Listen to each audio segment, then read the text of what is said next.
मेरा मियाँ जरा ना पोती ते दो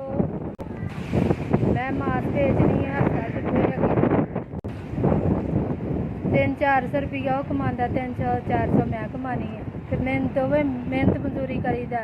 फिर किते जा गुजारा होंदा। पिछले महीने बिल आया तो 2 महीने हो गए ने बिल आए ने मेरे को नहीं तारिया जाता पिया घर किराए दे ते बिल्लां ते सारा किराया भी सारा निभ जाता गुजारा बड़ी मुश्किल होंदा। मैं तो मेरा मियाँ ही हाँ जेह्ड़े घर चलाने हैं तो छोटे छोटे बच्चे ने मेरे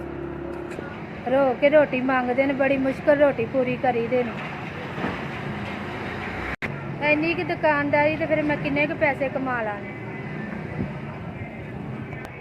सस मेरी बीमार है तो ये भी लग जाता 200-300 ये जो कमानी आ वो 100-200 लग जाता दवाई ते महंगाई इन्नी कि गुजारा बड़ी मुश्किल होंदा ते इन्नियां चीज़ां महंगियां ने।